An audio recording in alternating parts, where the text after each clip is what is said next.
다 돼서 계속 이제 입장들 하고 계신데 시작을 해야 될 것 같습니다. 이제 오전 세션을 비롯해서 오늘 학회 지금부터 개최하도록 하겠습니다. 저는 정과정평가학회 회장 황용우입니다. 오늘 학회는 환경경영학회하고 저희 한국정과정평가학회하고 공동으로 개최하는 학회입니다. 그래서 인사말을 공동으로 준비를 했고 제가 낭독하는 것으로 해서 시작하는 것으로 하도록 하겠습니다. 자, 안녕하십니까? 작년에 이어 코로나19 확산세가 멈추지 않는 어려운 환경 속에서도 회원 여러분들의 일상에도 많은 불편과 어려움이 있었으리라 사료됩니다. 이번 학술 발표에는 최근 코로나19 상황을 고려하여 회원 여러분의 안전을 위해 오프라인은 최소로 하면서 일부만 온오프라인을 진행하기로 하였습니다. 작년에 이어 21년도 학술 발표에도 사단법인 한국정과정평가학회와 사단법인 한국환경경영학회가 공동으로 주관하여 회원 여러분들께서 연구하신 훌륭한 성과들을 공유하고자 합니다. 유사 관련 분야 공동학술 발표의 개최는 수요자 입장의 효율성 측면에서 편리한 점이 더 많으리라 사료가 됩니다. 이번 학술 발표에는 탄소 중립과 LCA라는 주제로 개최됩니다. 올해 정부가 발표한 국가 온실가스 감축 목표가 18년 대비 40%로 감축으로 상향되고 2050 탄소 중립, 선진국의 탄소 국경제도, 탄소 국경세 등의 환경 규제 대응을 위해 ACA의 중요도가 높아지고 있는 상황입니다. 이러한 시점에서 탄소 중립과 밀접한 관련이 있는 두 개 학회가 공동으로 이에 관한 연구 방향을 제시하고 합리적인 해결 방안을 도출하기 위해 공동 학술 발표회를 개최하고 있습니다. 학술 발표회는 특별 토론 그리고 6개의 일반 세션, 포스터 세션으로 구성하여 진행을 합니다.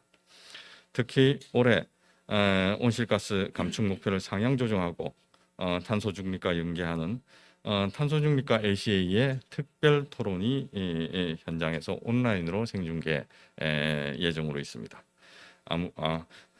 매우 뜻깊은 자리가 될 것으로 예상하고 있습니다. 아무쪼록 회원 여러분의 적극적인 관심과 참여로 이번 학술대회가 풍성한 결실을 맺기를 희망합니다. 감사합니다. 한국정과정평가학회 회장 황용우, 한국환경경영학회 회장 강홍현.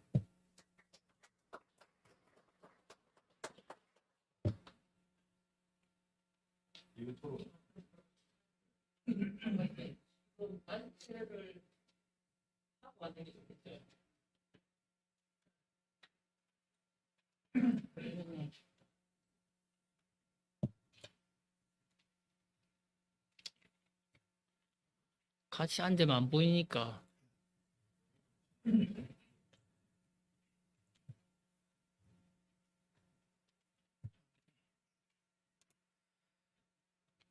예, 반갑습니다.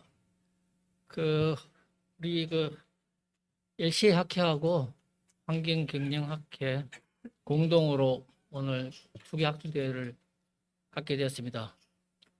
오늘 특별히 탄소 중립과 LCA라는 주제를 가지고 특별 토론을 하게 되었습니다. 오늘 토론에 대해서 자장을 맡게 된 환경경영학회 회장 강홍래입니다. 인사드리겠습니다.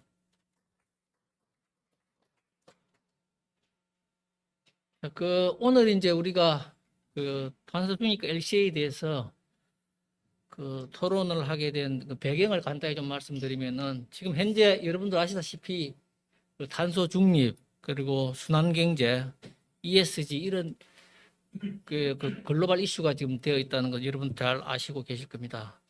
그래서 이제 우리 기업들이 이에 적극적으로 대응하지 않으면은 이제 글로벌 시장에서 살아남기 힘든 상황으로 이제 변하고 있다고 생각이 듭니다. 그래서 지금 아마 기업에 계신 분들은 느끼고 계시겠습니다만은 그 수출업체 또한 이제 서플라이 체인에 지금 연결되어 있는 기업들은 지금 바이어들의 다양한 그 요구를 받고 있습니다.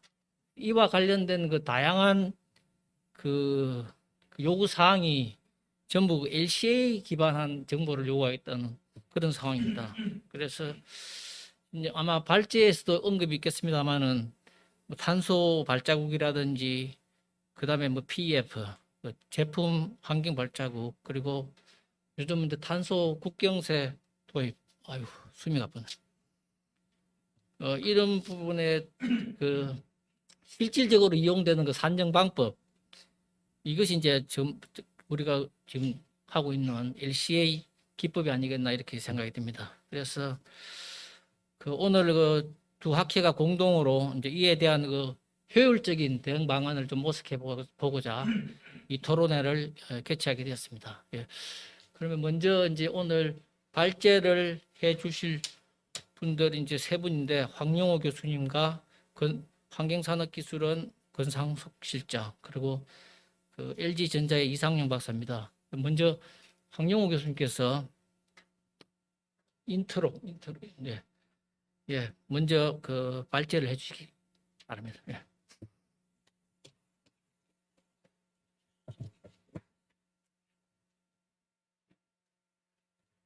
예, 그 토론까지 그 시간이 매우 한정이 돼 있어서 간략하게 제가 설명을 드리겠습니다.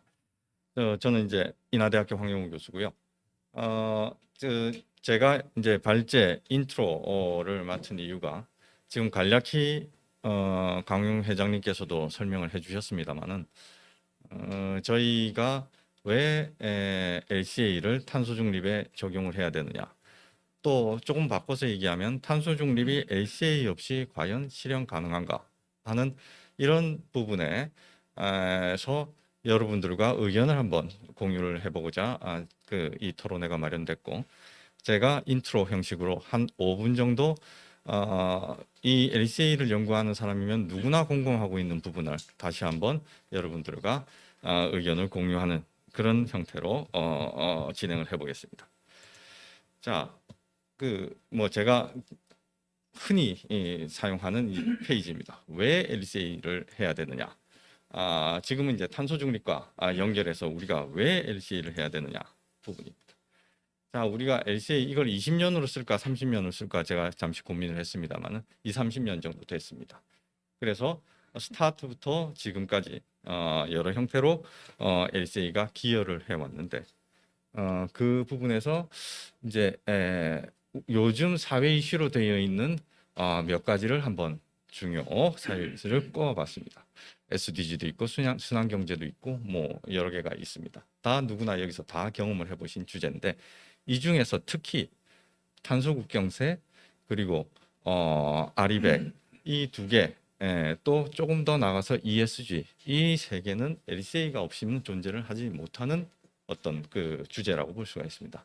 아리백도 재생에너지를 단순히 공급을 한다, 우리가 충당해서 사용한다 그런 개념이 아니고 조금 더 확장해서 개념을 살펴보면 전부 다 LCA의 스콥 3 부분에 다 포함이 되는 부분입니다. 그래서 탄소 국경세, 그 아리백, ESG를 비롯해서 지금 직간접적으로 나와 있는 사회환경적 이슈가 모두 LCA와 관련이 있다는 거 다시 한번 여러분들하고 확인을 하고 최근 한 6개월 정도에 일어났던 탄소 관련한 이벤트 3개 정도를 뽑아왔습니다. 그 글래스고 COP26 다 알고 계시죠? 여기서 국가 간의 이해 충돌이 일어났고 또 피포 55에서 제안하고자 했던 어떤 탄소 국경세들이 뭐 논란이 되기도 이전에 이제 인도와 중국의 어떤 그 반발 그런 문제로 묻혀버리는 그런 상황들이 이제 발생을 했어요. 그렇지만은 COP26, 피포 55 그리고 우리나라의 넷제로 2050, 뭐 카본 뉴트럴 2050 이 세 개는 어디에 기반을 하고 있냐면은 거의 완벽하게 스콥 1, 2, 그 중에서 결국은 스콥 1입니다. 스콥 1에 기반을 하고 있고 그 스콥 1으로 관리를 하겠다고 이미 제시를 하고 그 문서로도 제시를 하고 있어요.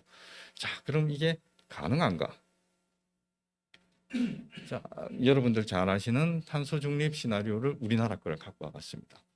여기에 이제 전환 부분이 이제 가장 큰데 전환 부분의 내용을 보면 한 60% 이제 시나리오 A냐 B냐 따라 다르지만 60%에서 70%를 신재생 에너지로 감당한다. 활강 부분은 수소환원 제출로 변환한다. 이게 이제 중심입니다. 이 중심 이 두 개를 여기 계신 분들은 어떻게 생각하실지 모르겠지만 거의 저하고 비슷한 생각을 하고 계시리라 생각합니다. 과연 가능할까? 산업계에서는 어떻게 받아들이고 있나? 뭐 연일 산업계에서 부담스럽다 하는 기사가 뭐 하루에 한 번씩 올라오고 있는 상황입니다. 그래서 이제 이 결과를 정말 현실에 적용하기 위해서는 넷제로의 비용이 올라가고 그리고 산업계의 어떤 산업 경쟁력이 떨어지고 하는 이런 분석이 크리티컬 포인트에 대한 분석이 있어야 되는데 공식적으로 얼마면 버틸 수 있다는 우리나라 사람이 버틸 수 있다는 얘기 안 나오고 있습니다. 했을 거예요. 제가 생각하기에는 KDI나 이런 곳에서 했겠지만 발표가 안 나오는 이유가 그만큼 불투명하다라고 생각을 하고 있습니다. 자, 그래서 그럼 이 탄소 2050 시나리오 자체 이제 배경이 스콥 1, 2에 나와 있는 로 기반이 되어 있습니다. 그럼 스콥 3는 왜 빠졌느냐? 자, 이게 WBCSD 이제 GHG 프로토콜에 나와 있는 그림, 아주 자주 인용되고 있는 그림입니다. 이걸 가지고 왔는데 스콥 1이 있고 2가 있고 3가 있어요. 이 그림 이 밑에 있는 형태 업스트림 다운스트림은 LCA의 기본 개념을 그대로 반영을 하고 있습니다. 그래서 여기에 13개 분야 15개 항목 지금 기업에서 다 이걸 기준으로 스콥 3를 계산하고 계십니다.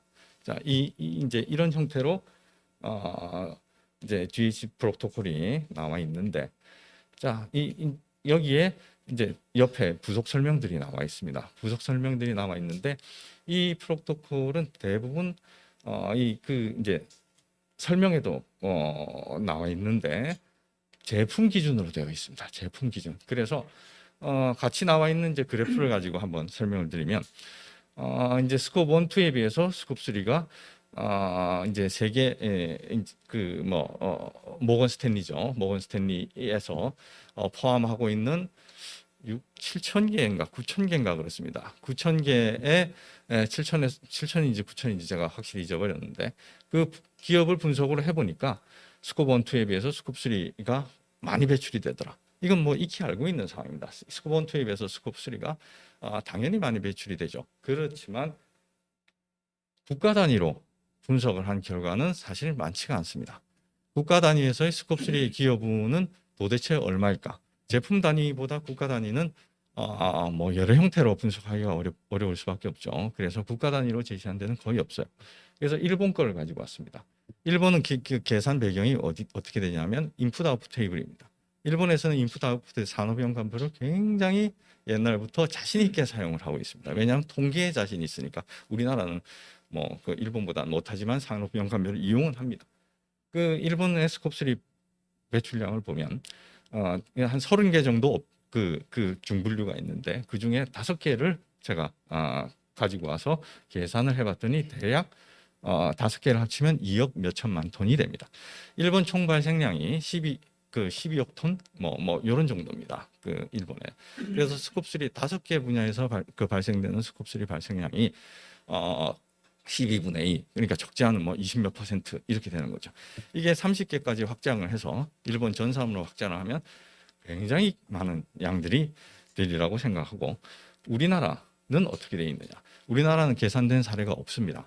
계산된 사례가 없어서 제가 발제를 위해서 기본적인 몇 개 산업만 분석을 해봤습니다. 기본적으로 분석 방법은 일본하고 같은 방식을 사용했고요. 산업형 간표를 이용해서 이제 분석을 했는데 여기에 스콥 1, 2는 기존에 우리나라에서 이미 제시되어 있는 데이터, 그 업종별로 제시되어 있는 배출량 데이터를 갖고 오고 여기에 스콥 3를 보라색으로 되어 있는 부분은 제가 발제를 위해서 추가한 데이터인데 여기에 이제 그 2개 업종을 계산했더니 역시 이제 스콥 3가 많더라. 근데 이제 많다는 그 말 안에 2가지를 해석할 수가 있는데 첫 번째는 스콥 3를 관여를 안 하고는 사실 그 불투명한 뭐 수소를 어떻게 하느냐 저떻게 하느냐 하는 그 불투명한 발자국을 따라서 우리가 이공을 계속 진행해야 되는 어떤 불안감을 해소시킬 수 있다는 거죠. 스콥3를 관리하게 되면 그 배경이 되는 데이터가 될 수도 있고, 또 하나는 일본과 우리나라는 상황이 틀립니다. 우리가 흔히 우리나라 산업 구조가 비슷한 나라로 일본을 거론을 하는데 그렇지가 않습니다. 우리나라의 대외 무역 의존도, 다시 말해서 수출입 비중 그러니까 GDP 비중에서 비중분의 수출입 금액을 다 합치면 그걸 대외 의존도라고 하는데, 대외 의존도 일본은 30%, 우리나라는 60%, 70%가 됩니다. 그래서 이 스콥3에 관리하는 부분에서의 우리는 굉장히 외국에 취약한 구조. 일본은 30%밖에 되지 않기 때문에 굉장히 자기들이 관리할 수 있게 편하게 돼 있는 스콥3, 같은 스콥3의 발생량이 원투에 비해 많다 하더라도 우리나라와 상황이 전혀 틀리다는 겁니다. 그래서 우리나라 지금 스콥3의 어떤 이 부분의 핵심이 되는 게 결국은 ACA죠. 그럼 왜 사용을 안 하냐? 다 아는 얘기를 몇 가지 다시 한번 짚어보겠습니다. 더블 카운팅 문제. 이게 제품 단위가 아니라 국가 단위로 되면은 중복돼서 계산을 할 수밖에 없는 상황이 발생이 됩니다. 그래서 더블 카운팅의 문제, 그리고 조직 경계의 문제, 조달에서의 어떤 부분까지를 우리나라 부분으로 할지, 또 우리나라 부분 안에서 산업 부분을 할지, 조직 경계 부분이 아직 명확하지가 않습니다. 그리고 DB 부분, 오늘 환경산업기술원에서 권상윤 실장님 나오셨습니다만, DB가 굉장히 연령이 오래됐습니다, 우리나라. 그래서 DB 부분이 어떤 참신성과 신뢰도, 이런 부분이 또 이슈의 하나로 되고, 결국 맨 끝에 하나 제일 문제가 될 수가 있는, 거론이 될 수 있는 부분에 NDC에 과연 이걸 계산한 결과를 NDC에 반영할 수 있을까? 지금 상태로는 할 수가 없습니다. 그래서 스콥3를 가지고 AC를 수행한 결과를 NDC에 반영하기 위해서는 조금 더 이 학회를 비롯해서 연구자들이 노력을 해야 된다는 생각이 듭니다. 마지막으로 ACA라고 하는 것은 이미도 그렇지만 지금 외국에서 우리나라의 무슨 한강 수질 관심 없습니다. 우리나라의 미세먼지 농도 관심 없습니다. 하지만 삼성에서 LG에서 만든 어떤 제품, 휴대폰에 대한 ACA 결과, 탄소 결과는 궁금해하고 있죠. 그래서 이미 글로벌 공통 언어, 환경에서 할 수 있는 유일한 공통 언어가 LCA입니다. 그리고 두 번째로는 앞으로 스케일업이 필요하다. 우리나라는 지금 요 중간 단계 정도 왔습니다. 요 정도라고 생각하시면 될 것 같아요. 프로덕트에서 프로젝트로 발생한.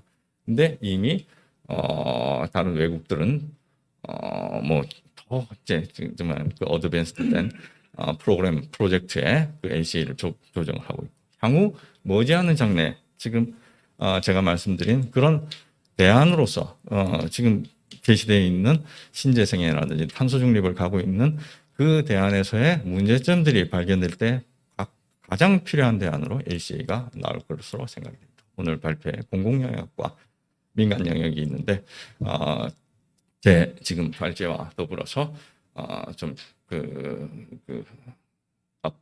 앞으로의 정말 LCA의 미래에 대해서 같이 고민하는 시간이 됐으면 좋겠습니다. 감사합니다.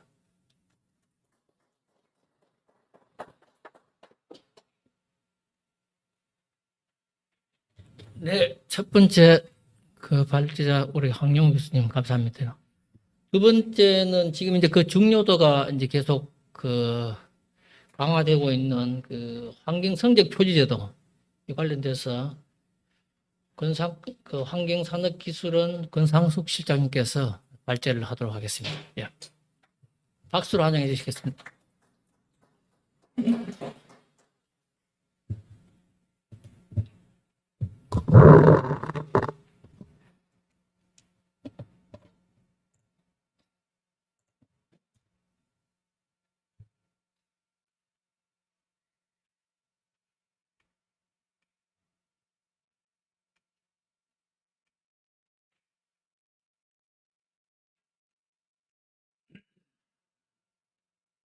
안녕하세요. 소개받은 한국환경산업기술원의 환경성적 인증실장 권상숙입니다. 반갑습니다.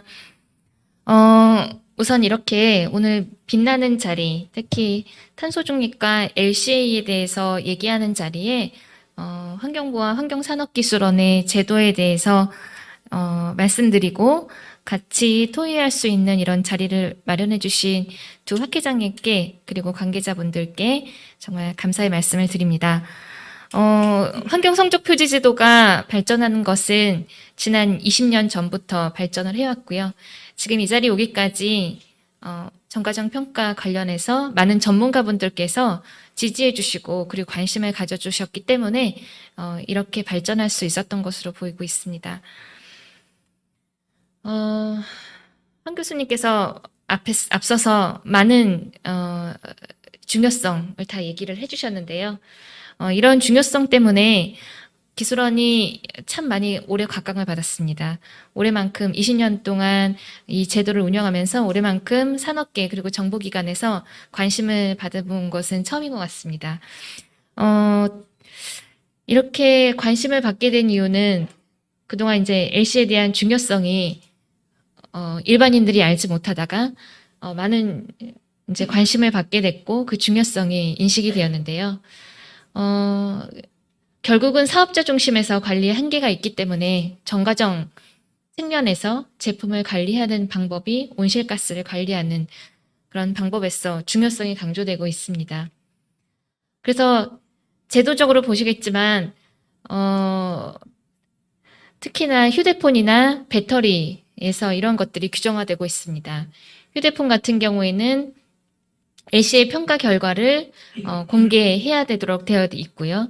그리고 자동차 배터리 같은 경우에도 24년부터는 탄소 발자국을 산정해서 기술서에 포함하고 이를 라벨에 부착하도록 되어 있습니다. 또한 27년부터는 최대 탄소 발자국 허용치를 적용해야 되는 그런 당면 과제를 갖고 있습니다. 이뿐만 아니라 미국에서도 청정구모법에 따라서 제품의 탄소 발자국 기준치를 제정해서 이를 적용을 하고 있습니다.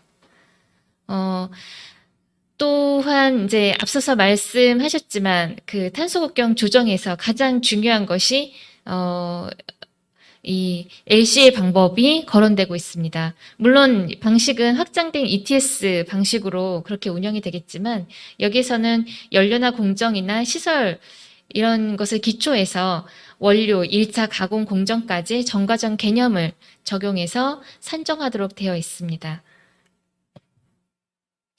이러한 것들이 결국은 제품의 환경 발자국이 기업에서 그린 주장을 입증하는 데 있어서 그러한 방법으로 사용되는 것을 EU에서는 입법 제한하게 되었습니다.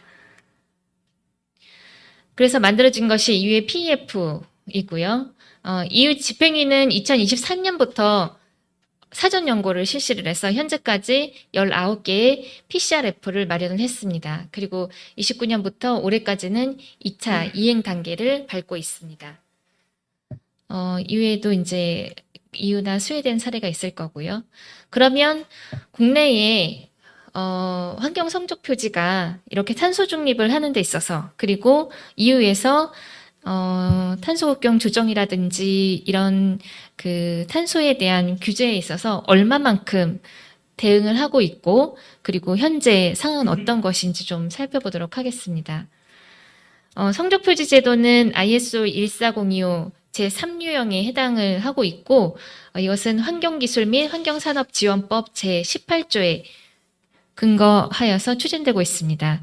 관련 법령은 20년 전인 환경성적표지 제도는 20년 전인 그 2001년도에 환경기술 및 환경산업지원법이 만들어지면서 규정이 되었고요. 20년 동안 운영되었고 최근 작년도에는 녹색 제품에 포함이 되어서 저탄소 제품이 공공기관의 우선 구매 대상 제품에도 포함이 되었습니다. 다른 나라와 또 달리 저탄소 제품 인증 제도를 운영을 하고 있는데요. 탄소 배출량을 줄이거나 아니면 동종 제품 평균보다 적은 제품에 저탄소 제품 인증을 부여하고 있습니다. 지금까지 현재 현황입니다.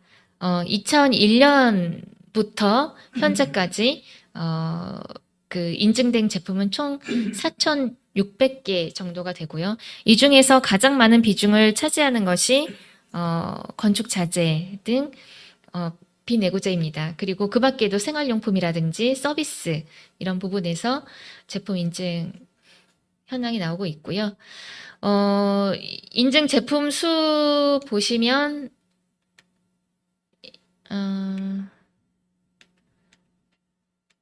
인증 제품 수를 보시면 지금 현재 작년과 올해에 걸쳐서 한 600개 이상의 인증 제품이 나오고 있는데요.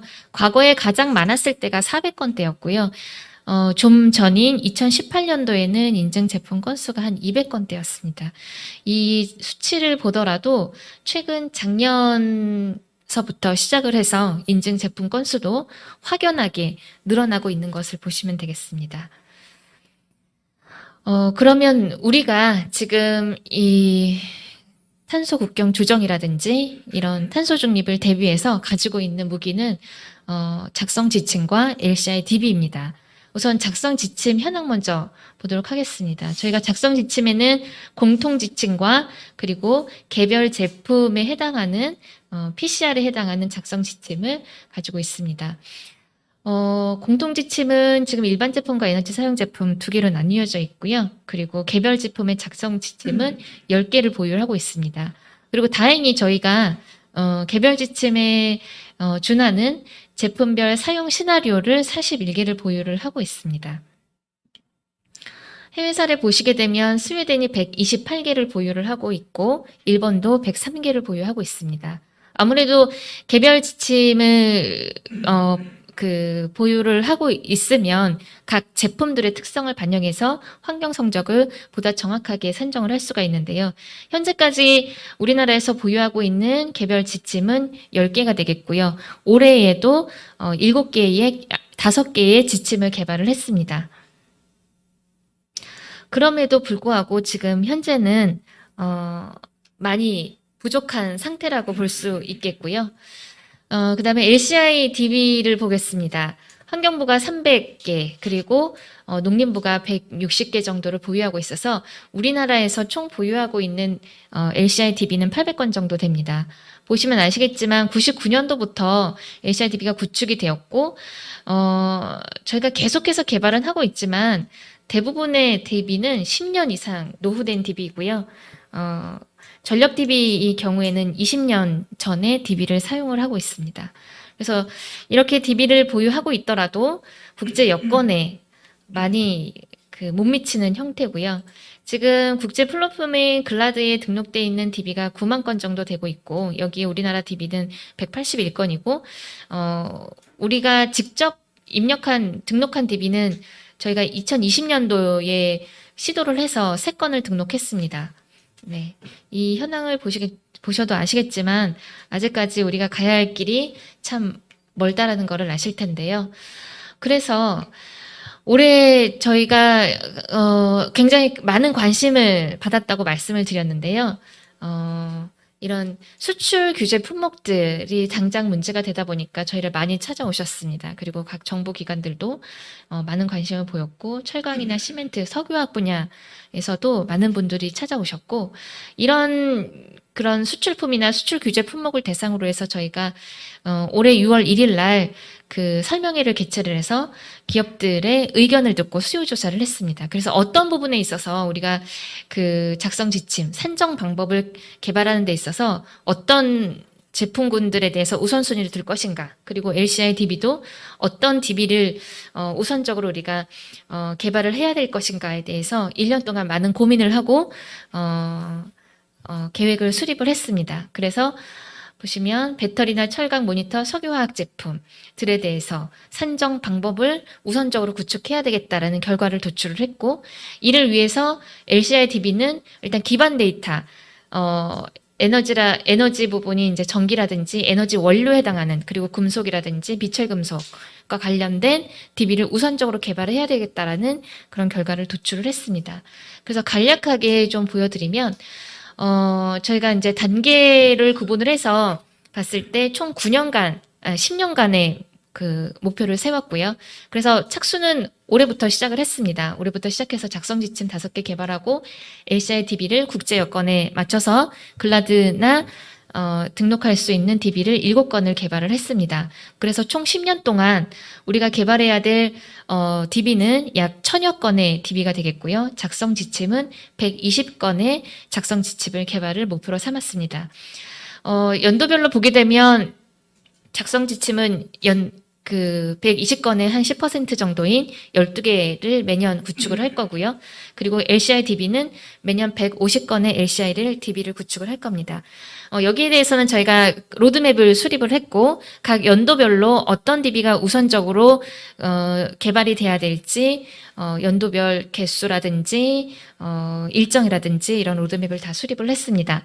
지금 현재는 그 환경부에서 보고 중에 있기 때문에 이 내용은 보고가 끝나면 저희가 내년에 산업계 그리고 학계, 연구계 다 모시고 공청회를 열어서 저희가 수립한 로드맵에 대한 그리고 여태까지 그 의견을 수렴을 했지만 더 많은 의견을 필요한 부분에 대해서는 추가적인 의견을 들어서 LCI DB에 대한 그리고 작성 지침에 대한 로드맵을 수정해서 앞으로 10년 동안 계획을 이끌어 가도록 할 예정에 있습니다. 네, 그 외에도 지금 현재는 우리가 환경 성적 표지 제도는 7개 영역에 대한 환경성을 제공을 하고 있는데 EU PEF에 맞춰서 나머지 7개 영역에 대해서도 시간은 좀 걸리겠지만 이 부분에 대한 영역도 확대할 수 있도록 노력을 하겠고요. 잘 아시겠지만 기술원에서는 ACFN 아시아 탄소 발자국 네트워크를 지난 10년 동안 사무국으로 활동을 하면서 아시아에서 그래도 주도권을 가지고 리더십을 발휘했습니다. 앞으로 여기에 안주하지 않고 세계적인 기관들과 협력해서 그 우리나라에서 운영하고 있는 성적표지 제도가 더욱더 발전할 수 있도록 그렇게 많은 노력을 하도록 할 예정입니다. 오늘 학회 전문가분들께서 많이 이렇게 참석해 주셔서 관심을 많이 보여주셨는데요. 저희가 발전할 수 있도록 앞으로도 많은 관심과 지도 분달 부탁드리도록 하겠습니다. 감사합니다.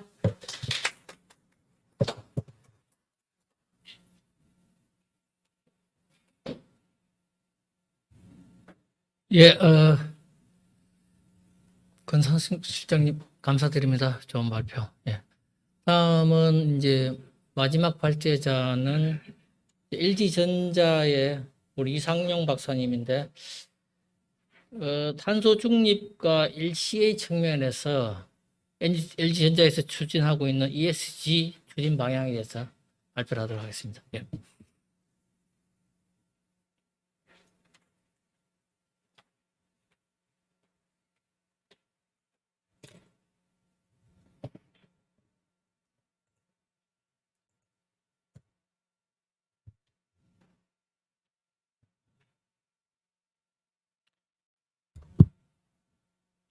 예, 방금 소개받은 LG전자의 이상용 책임입니다. 저도 앞서서 이제 한국정거장평가학회, 한국경영학회 학회장님께서 이제 초청을 해주셔가지고 영광스러운 자리에서 발표할 수 있게 돼서 감사드리고요. 일단 저는 지금 이제 산업계 측면에서 과연 이제 LCA가 어떻게 활용될 수 있고 어떠한 방향으로 나가야 될 건가라는 것들을 좀 말씀드리고자 합니다. 우선 여러분들이 잘 알다시피 작년 올해 해가지고 사실은 ESG 열풍이라고 얘기할 수 있을 정도로 ESG가 굉장히 뜨거운 화두였는데요. 지금 기업계에서 ESG 관련해가지고 어떤 형태로 이제 진행이 되고 있고 이 ESG 내에 녹아져 있는 지금 탄소 중립이라든지 순환 경제 그리고 그 안에서 LCA가 어떻게 활용되고 있는지에 대해서 말씀드리고 제언드릴 수 있도록 하겠습니다. 우선 저희가 이제 사실 이제 LG전자의 ESG 추진 방향에 대해서 이제 설명을 드리는 거지만 이게 사실 이제 제조업계 특히나 이제 글로벌 시장을 이제 상대로 하고 있는 제조업계에서 어떻게 이제 환경을 받아들이고 있고 어떤 형태의 고민들을 하고 있는지를 사실은 엿볼 수 있다고 생각이 되고요. 저희가 하고 있는 이제 활동들이 결국에는 지금 대부분의 이제 글로벌 기업들이 추진하고 있거나 앞으로 추진하게 될 이제 방향이라고 이해가 됩니다. 화면이 약간 깨지는데 여하튼 지금 먼저 이제 방향성 부분 관련해서 이제 설명을 좀 드리도록 하겠습니다. 사실 ESG라고 이제 하고 있지만은 그것들이 이제 하루아침에 생겨난 것들은 아니고요. 저희가 지속가능 경영이라는 이름으로 해서 사실은 2000년대 초반부터 꾸준하게 이러한 활동들을 이제 해오고 있었습니다. 그래서 LG전자 같은 경우에는 06년부터 지속가능 경영 보고서를 발간하기도 하고, 그 다음에 12년도에는 DJSI 월드 인덱스 지수에 포함돼서 이런 것들을 이제 활동을 하기도 하고요. 그 다음에 18년도에는 저희가 중장기적으로 지속가능 경영에 대한 어떠한 지향점을 수립을 하고, 19년도에는 탄소 중립 2030까지 탄소 중립을 선언하겠다, 목표를 달성하겠다라는 이제 선언까지도 이제 했습니다. 올해 들어와서 저희가 이제 ESG 경영에 대한 어떤 전환점을 가졌는데, 그런 것들이 이제 지향점 개편부터 해가지고 이러한 어떤 의사결정 체계라든지 이런 것들에 대한 이제 변화를 가져왔습니다. 이 부분에 대해서 조금 더 자세히 설명을 드리도록 하겠습니다. 우선 LG전자는 지속가능 경영을 이제 토대로 하는데, 저희가 이제 ESG에 대한 어떤 비전 부분들, 그다음에 전략 방향, 그리고 전략 과제에 따른 정량적인 목표를 이제 세팅을 하고, 그다음에 이런 것들을 이제 기반적으로 이제 구축할 수 있게끔 할 수 있는 어떤 경영 체계, 이런 부분들을 의사결정 체계까지도 어떤 이제 새롭게 쇄신하는 그런 자리를 이제 가졌습니다. 지금 전략 방향 이제 보시게 되면은 E하고 이제 S 부분이 있는데요. E하고 S 부분이 있는데, 결국에는 환경과 사회 부분 관련해 가지고 어떠한 전략 방향으로 갈 건지, 그다음에 그 환경과 사회 관점에서 우리가 어떤 것들을 전략 가지고 갈 건지를 이제 디파인 했습니다. 보시면은 그 환경 관련해서는 지금 환경 영향 제로 사업장이라고 해가지고 사업장 환경 측면에서 우리가 어떤 것들을 할지, 그다음에 미래 세대와 제품 서비스에서 제품 환경 측면에서는 우리가 어떤 것들을 할지에 대한 전략 과제들을 각각 도출을 했고요. 이런 부분들이 결국에는 아주 기본적인 어떤 컴플라이언스부터 해서 결국에는 어떤 투자까지 이루어질 수 있는 최고 의사결정까지 이렇게 저희가 경영 체계를 구축해서 운영을 하고 있습니다. 환경 관련해서 조금 더 이제 자세히 설명을 이제 드리면은, 사업장 측면에서는 저희가 19년도에 이미 탄소 중립을 2030년까지 달성하겠다고 이제 선언을 했습니다. 그래서 생산 단계에서는 매년 해가지고 50%까지 이제 그 생산 단계 탄소 배출량을 절대적으로 감축을 하고, 그다음에 CDM 사업이라든지 외부 탄소 감축 등을 통해서 저희가 나머지 50%를 상쇄하겠다, 이런 형태로 해서 이제 탄소 중립 부분들을 이제 시도를 하고 있고요. 그리고 제품 관련해서, 제품 환경 관련해서는 저희가 이제 친환경 제품이라든지 순환경제 측면에서 저희가 이제 하고 있는데, 올해 들어서는 저희가 제품 사용 단계에서 탄소 배출 감축이라든지, 그다음에 자원순환 측면에서도 저희가 이제 플라스틱 관련해 가지고 재활용 플라스틱 사용을 확대하는 등 이런 것들을 이제 저희가 목표를 이제 수정하고 새롭게 수립하고 하는 부분들이 있었고요. 그다음에 폐 가전 제품의 이제 회수량 관련해서도 지금 이제 450만 톤 이제 회수한다고 되어 있는데, 그런 부분들을 저희가 이제 800만 톤까지 확대하는 형태로 해서 목표를 더 갱신하는 그런 활동들도 하였습니다. 그래서 이런 것들이 이제 목표만 있는 것들이 아니라 매년 각각의 목표에 대해서, 정량적인 목표에 대해서 매년 어떤 실적들을 투명하게 공개하고, 이런 것들이 어떤 방향으로 가고 있는지에 대해서 커뮤니케이션하는 그런 부분들을 지속적으로 진행하고 있습니다. 그 탄소 중립 관련해서 조금 더 이제 자세히 설명을 드리면은, 저희가 17년도 기준으로 해서 193만 톤 정도가 이제 스콥 1, 2 해서 이제 배출이 됩니다. 이건 글로벌 스케일로 해서 이제 배출되는 양이고요. 이런 부분들을 2030년까지 96만 톤, 50%까지 감축을 시키겠다. 그래서 저희가 SF6라든지 이런 온실가스 감축 설비를 이제 투자를 하고 이런 형태로 해서 이제 감축을 시키고요.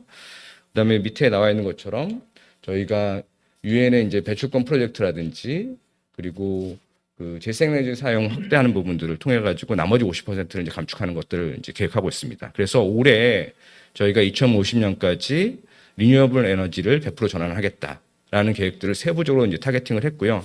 매년 이런 부분들에 대해서는 어느 정도까지, 어느 지역까지 하겠다라는 것들을 지금 다 이제 그 의사결정을 받은 상태입니다. 환경 관련해서 이제 또 하나 축이 결국에는 제품과 관련된 이제 환경 부분입니다. 이 부분이 지금 이제 LCA학회하고는 좀 더 관련이 있겠는데요. 지금 저희 같은 경우에는 이제 세 가지 축으로 해서 친환경 제품 목표라는 것들을 이제 설정을 했습니다. 그래서 지금 이 부분은 이제 저희가 이사회 산하에 ESG 위원회라는 이제 그 최고 의사결정 기구를 이제 신설을 했는데, 이 의사결정 기구를 통해 가지고 이 제품 목표에 대해서는 컨펌을 받았고요. 지금 보시는 것처럼 이제 사용 단계의 탄소 배출, 황 교수님께서 말씀하셨던 이제 스콥 3 부분에서 지금 카테고리 11에 해당되는 제품을 사용할 때의 탄소 배출 감축을 저희가 20%까지 2030년까지 20%까지 감축을 하겠다라는 이제 목표를 이제 세웠고요. 이런 부분들은 지금 사실은 요새 많은 기업들이 이제 탄소 중립이다, 뭐 이런 여러 가지 것들을 이제 합니다. 그래서 이 부분 관련해 가지고 어떻게 투명하게 목표를 설정을 하고 이런 부분들에 대한 목표 설정이 객관적으로 합당한 건지에 대해서 SBTi라는 이제 기관을 통해서 저희가 이제 목표 검증을 이제 받았습니다. 이 목표 검증에는 지금 스콥 1, 2, 3를 이제 포함한 전체 목표에 대한 이제 검증들을 각각 받은 상태고요.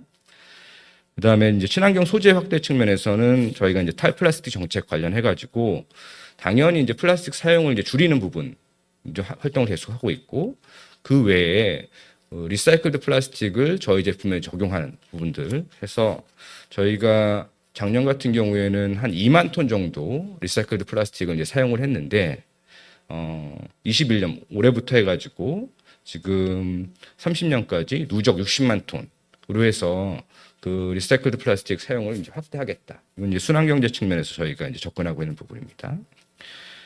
그다음에 마지막으로 결국에는 이제 고객과 이제 커뮤니케이션 하는 부분들이 굉장히 중요한데, 이 고객 커뮤니케이션 부분에서 저희가 이제 친환경 인증 모델에 대한 제품에 대한 친환경 인증 비율을 계속 이제 높여 나가겠다라는 부분들을 어떤 전략 목표로 해서 가져가고 있는 상황입니다. 뿐만 아니라 사회공헌 측면에서 이제 S 관련된 건데, 사회공헌 측면에서도 저희가 이제 주제를 잡고 있는데, 한 가지 주제가 이제 미래세대와 청년이라는 이제 주제라면은, 또 하나는 이제 순환경제를 이제 주제로 해서 이 부분 관련해 가지고 기술 지원이라든지 경제적 지원 이런 부분들에 대한 프로그램들을 지속적으로 이제 늘려갈 이제 계획을 갖고 있습니다. 또 하나 이제 저희가 그 경영 체계를 좀 이제 설명을 드려야 될 것 같은데, 사실은 그 앞서 말씀드렸던 것처럼 저희가 매년 이제 해왔던 이제 활동들이 있으나 그 활동들을 조금 더 이제 체계적으로, 그 다음에 가장 그 탑 레벨에서의 의사결정까지 받는 형태로 해서 이 경영 체계를 좀 정비를 했습니다. 지금 이제 보시는 것처럼 그 LG전자 이제 에서 ESG 협의체라는 것들을 이제 구성을 하고, 지금 ESG라는 어떤 그 활동 자체가 굉장히 광범위한 다양한 이제 활동들이 포함되어 있기 때문에 이런 부분들은 노동인권부터 고객까지 전체적인 어떤 펑션 부서들이 같이 어떤 의사결정을 할 수 있는 협의체를 이제 구성을 했고요. 이런 부분에서는 지금 보시면 이제 친환경 제품 관련해서는 이제 연구소 R&D 이쪽에서 이제 저희 쪽에서 이제 담당을 하고 있는 겁니다. 그리고 이 부분들은 결국에는 이제 각 그 생산이라든지 판매를 맡고 있는 사업본부 단위하고도 이제 연결이 돼서 각각의 이제 의사결정을 이제 받을 수 있게끔 하고, 지금 전사경영회의, 그 다음에 이사회까지의 어떤 그 체계를 이제 운영하고 있는 상황입니다. 이렇게 하고 있는 이제 ESG 활동들은 결국에 그 저희가 커뮤니케이션을 적극적으로 하고, 그리고 대회 기관을 통해서 이제 평가를 이제 받고 있는데요. 지금 이제 DJSI라든지 모건 스탠리라든지 유수의 이제 평가 기관들이 있고, 이 평가 기관을 통해서 저희가 평가 결과를 피드백 받고 부족한 부분들은 그런 부분에 대해서 이제 개선을 하고 하는 활동들을 피드백 루프 통해 가지고 유기적으로 해서 이제 개선하고 있는, 지속적으로 개선하고 있는 이제 활동 사례라고 이제 보시면 될 것 같습니다. 마지막으로 이제 그 산업계 측면에서 좀 제안 드릴 거, 그다음에 오늘 이제 논의를 위해서 이제 뭔가 질문을 이제 드려야 될 것 같은데요. 지금 이제 보시는 것처럼 저희가 이제 친환경 제품 목표라는 걸 이제 설정을 했고, 그 친환경 제품 목표 중에서는 사용 단계의 탄소 배출을 감축하겠다는 것, 그리고 친환경 인증 모델을 이제 확대하겠다는 것, 이런 부분들이 있습니다.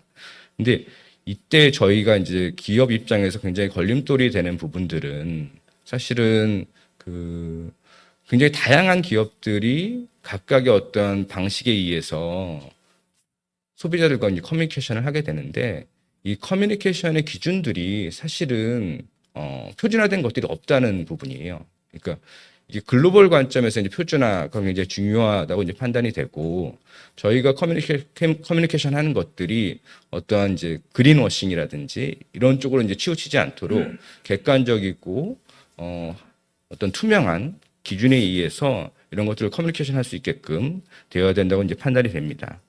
특히나 아까 이제 앞에서 이제 권 실장님께서 이제 말씀해 주신 것처럼 EU에서도 이제 이런 제도들, 정책들을 도입하겠다라고 이제 선을 이제 발표를 하고 있는데, 이런 부분도 관련해서 사실은 제도나 정책은 굉장히 이제 속도가 느린데, 이거에 앞서서 고객들, B2B 시장에서 먼저 LC라든지 그다음 PF 관련된 것들에 대한 요구들이 이제 증가하고 있는 상황입니다. 이런 것들 때문에 기업은 사실은 제도보다는 조금 더 빠르게 어떤 수요가 있는 거고요. 이런 수요를 맞춰갈 때 사실은 뭔가 이제 국제적으로 합의된 기준에 의해서 이런 것들을 제시하는 것을 이제 원하는 거죠. 그래서 이제 두 가지 이제 구체적으로는 글로벌 시장에 통용될 수 있는 인증 제도, 그 다음에 산업계 수요를 반영한 기준 정보, 이렇게 이제 말씀을 드렸는데, 결국에는 인증이라는 거는 이제 플랫폼 제도, 플랫폼이라고 볼 수가 있고, 기준 정보는 거기에 들어가 있는 콘텐츠들이라고 볼 수가 있는데, 사실은 지금 PCR이라든지 ACI 데이터베이스에 대해서 앞서 말씀해 주신 것처럼 뭔가 이제 우선순위를 갖고서, 그 다음에 그런 로드맵을 갖고서 이런 부분을 이제 진행을 이제 하실 거라고 이제 생각이 되고요. 그것도 이제 중요하지만 결국에는 저희가 뭔가 이제 성공 사례를 만드는 게 굉장히 중요하지 않을까 싶어요. 그래서 이런 것들을 개수를 점점 늘려가는 것도 이제 중요하지만 굉장히 좀 전략적으로 선택해서 한두 개라도 글로벌 시장에서 뭔가 합의를 이끌어내고 우리 국가가 제시한 어떤 기준들이 글로벌 시장에서 공통 기준으로 채택되고 하는 부분으로 해서 어떤 성공 사례를 만드는 부분들, 이 부분들이 필요하지 않을까. 그리고 그런 부분들은 사실은 이제 산업계에서 그런 것들을 채택하고 커뮤니케이션하고 하면서 점점 저변이 더 확대되는 그런 것까지도 이제 노려볼 수 있지 않을까라는 생각을 했습니다. 예. 이상으로 해서 제 발제는 마치도록 하겠습니다. 예, 감사합니다.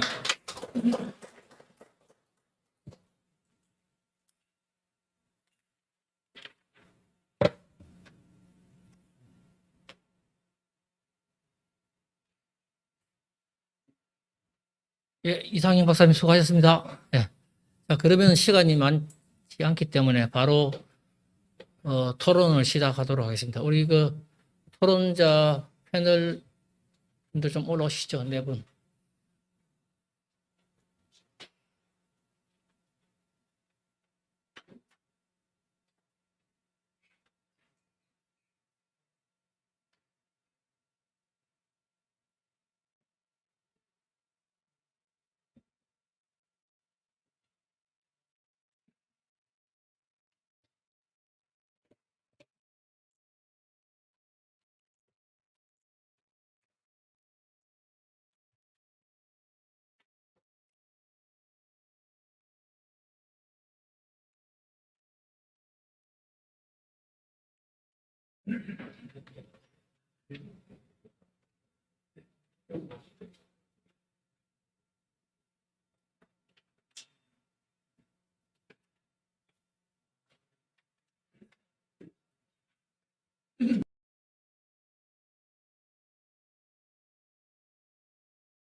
잘 들립니까?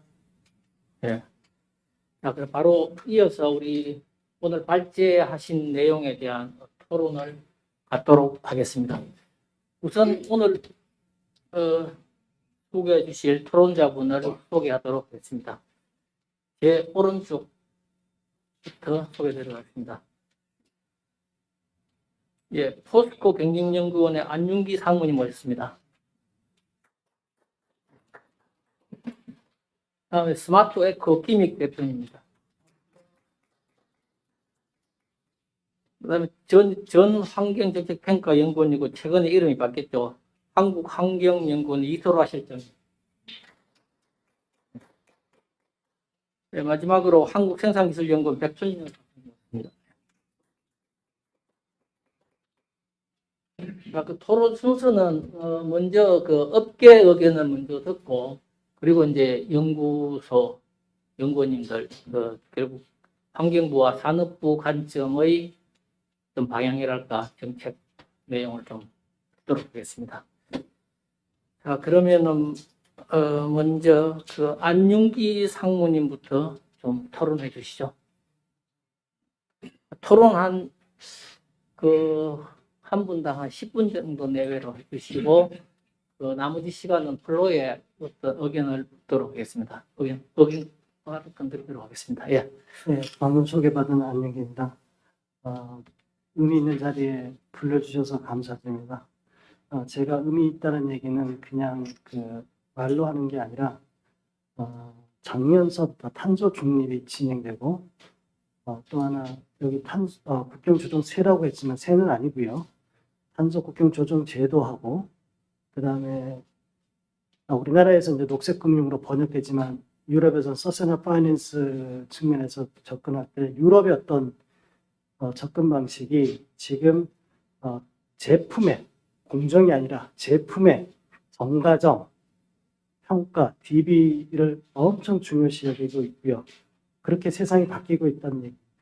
그 세상이 바뀐다는 얘기는 오늘 발표는 제가 솔직하게 말씀드리면 아직까지도 환경 관점, 기존 경제 체제 관점에서 환경 문제를 지금 얘기하셨는데 저희 포스코만 하더라도 그렇고 저도 그렇고 바뀌고 있습니다. 온실가스, 환경 문제 중심에서 철강 공정을 보고 있습니다. 그래서 수소하는 제철법이 나온 겁니다. 그 세상이 완전히 바뀌었기 때문에 틀을 좀 바꾸셔야 될 것 같은 생각이 듭니다. 그 경제체제의 핵심 이슈가 온실가스와 특히 저탄소 온실가스이고 거기에 주요한 기법이 정가정 DB, 정가정 평가라는 걸 측면을 말씀드립니다. 그래서 의미 있다고 생각하고 내년도에 저 개인적인 생각에 저희 포스코 그룹 같은 경우는 정가정 학회라든지 환경경영 학회랑 깊은 관계를 가질 필요가 있다는 개인적인 생각을 갖고 있습니다. 왜냐하면 라이프 사이클 어세스먼트의 이 부분에 있어 전문성은 이 학회만큼 갖고 있는 데가 없기 때문에 이거 관련해서 발표 자료에 관련돼서는 지역적인 얘기만 하고 제 생각을 좀 먼저 말씀드리겠습니다. 제가 이런 하드를 던진 거는 제발부터 저 개인적인 생각인데 제발이라는 말을 빼고요. 2020년서부터 2050년을 얘기할 때 우리 선상으로 얘기하는 거는 이제 그냥 우리 일반인들이 하는 얘기고 2030 NDC를 얘기할 때와 2050 탄소 중립을 얘기할 때는 조금 구별해서 얘기를 해야 될 것 같습니다. 그래야 LCA가 살아나거든요. 2030 NDC를 얘기할 때는 그 왜 구별하는 기준 정책입니다. 발표 자료도 있었지만 2030 NDC를 얘기할 때는 철저하게 구속적 목표이고 스콥 1을 대상으로 합니다. 2050 탄소 중립을 얘기할 때는 비구속적 목표이고 스콥 1, 2, 3를 다 얘기합니다. 근데 여기서 이제 혼돈되는 게 NDC와 중립에 2027년하고 2039이 겹쳐있기 때문에 사람들이 헷갈려 하더라고요. 근데 저희 포스코 목표를 보시면요. 2030 NDC는 10%고요. 2030 NDC를 얘기할 때 2030년까지 목표는 10%고 2050 탄소 중립을 얘기할 때는 2030년까지 20%입니다. 거기에 제품에 의한 감축이 있기 때문에. 그런 거 명확하게 좀 구별했으면 좋겠고요. 그 다음에 ESG 경영 아까 LG전자에서 얘기하셨는데 ESG하고 SRI 이런 걸 좀 구별했으면 좋겠습니다. 서스테이너빌리티를 얘기할 때 기업 측에 요구한 거는 ESG 하라고 요구한 거 아닙니다. CSR, 기업 시민공헌, 코퍼레이트 스티든십 뭐 이런 거 하라고 얘기했어요. ESG와 SR을 요구한 건 자본시장한테 요구한 겁니다. 왜 자본시장이 요구한 걸 왜 우리가 해야 되냐 그러면 우리가 자본시장에 돈을 갖고 와서 생산을 해야 되기 때문에 그걸 끌고 오는 건데 자꾸 주객을 혼돈하고 계세요. ESG에서 요구하는 거랑 여기서 요구하는 게 약간 내용이 틀려요. 관점이. 그럼 자본시장에서 요구하는 건 SRI와 ESG로 바뀌었는데 SRI는 금융 자본시장이 그냥 공헌 측면에서 하는 거예요. 자기네가 뭐 하겠다는 얘기 아니고요. 그냥 남는 돈 가지고 조금 줄 테니까 사회 변하는 거 원하는 거고 ESG라고 얘기할 때는 UNPRI 원칙이 명확히 있습니다. 내 수익을 전제로 서스테이너빌리티를 하는데 E는 클라이밋 체인지고 S는 뭐 서스테이너빌리티에서 얘기를 많이 하는 건데 제가 보기에는 클라이밋 체인지에 대한 소셜 문제이고 거기다 가버넌스입니다. 모든 가버넌스가 아니에요. 그래서 이게 막 혼돈되어 있는 거 그러면 이제 전략이나 대응 방법이 틀려지는 거지요. 코퍼레이트 스튜던십을 저희 포스코가 얘기하는 코퍼레이트 스튜던십을 얘기할 때는 철저하게 우리 기업 중심으로 시민혁명이 일어났을 때 어떤 시민 계급의 어떤 자발성을 해서 사회 문제를 리스크로 인식하고 가치를 창출하겠다는 얘기고 거기에 ESG 애들이 자본시장이 요구하는 거를 맞춰서 주면 되는 거예요. 근데 자본시장에서 요구하는 관점이 타고난 문제와 후생의 문제 있는데 혼돈하는 게 기자도 그렇고 많은 사람들이 혼돈하는 게 ESG 요구하면 포스코 같은 데 투자하면 됩니까? 안 됩니까? 지금 여기 계신 분들 현재 사고로 제가 미뤄 짐작하거든요. 하면 안 되죠. 온실가스 엄청나게 우리나라 1등을 배출한 업체인데. 그런데 블랙락이 올해 초 6%에서 지금도 6% 갖고 있어요.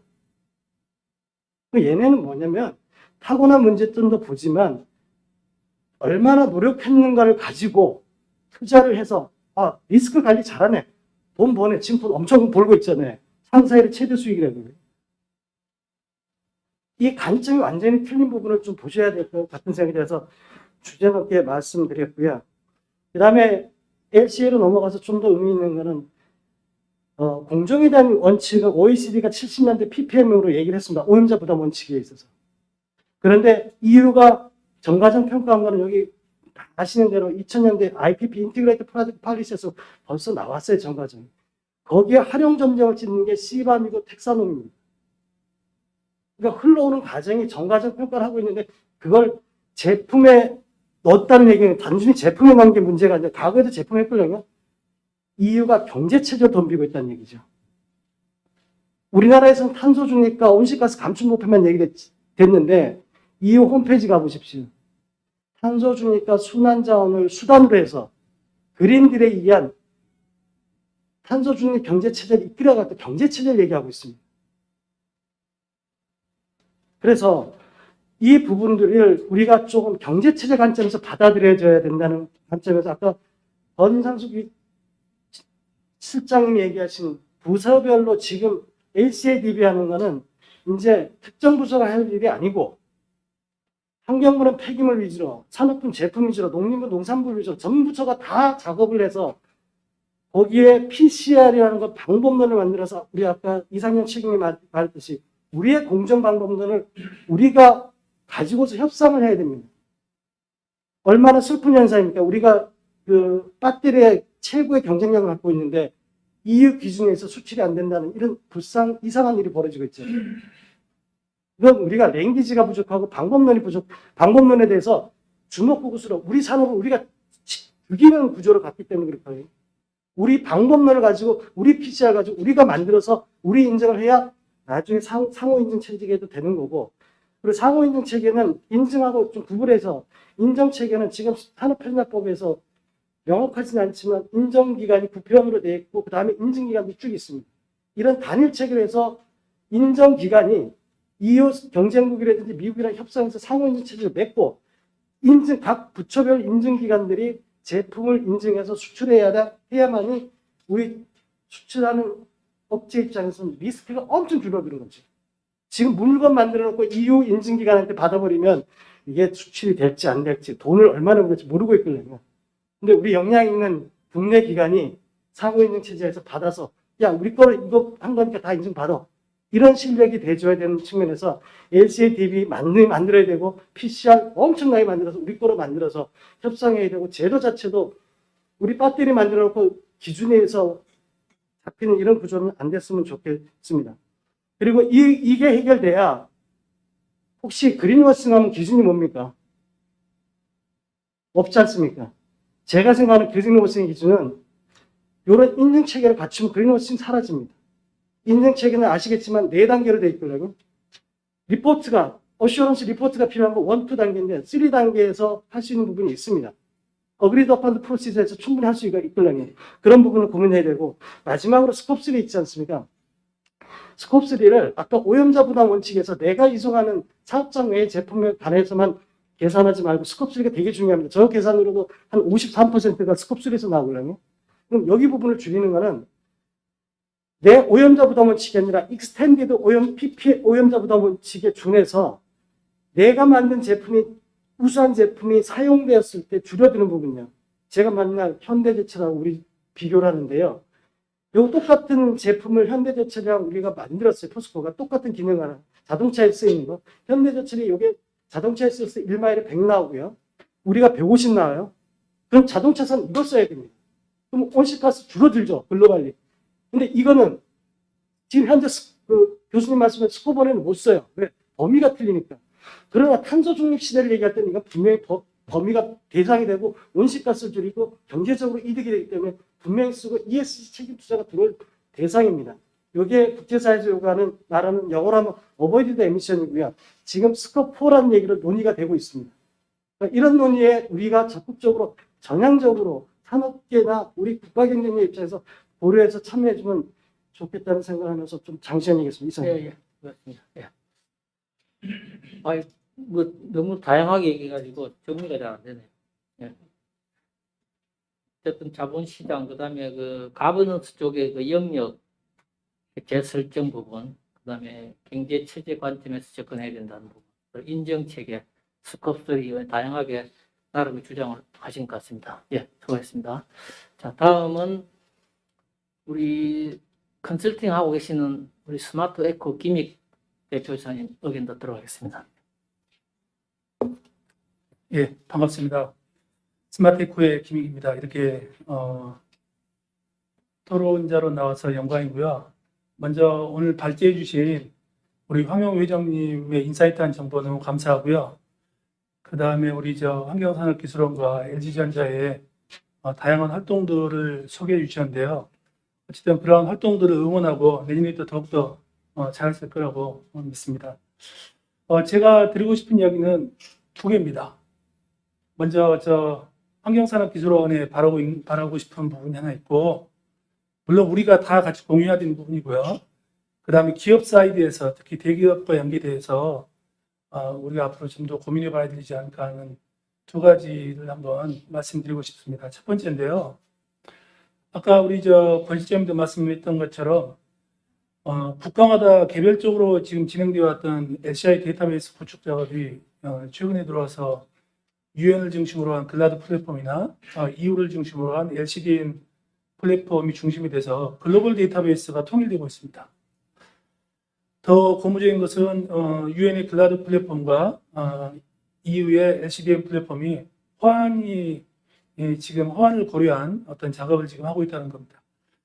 결국은 그 말은 뭐냐면은 전 세계에서 개별적으로 진행되어 왔던 데이터베이스가 이제는 하나로 통일되어 있는 어떤 그런 수순에 있다라고 보여지고, 우리나라 LCI 데이터베이스가 1998년 말부터 데이터베이스가 구축돼서 많은 경험과 노력을 해와서 여기까지 왔지만, 글로벌 스탠다드에 맞게끔 데이터베이스 작업이 내년부터 데이터베이스가 전면 업데이트가 된다는 것에 대해서 상당히 고무적으로 생각하고요.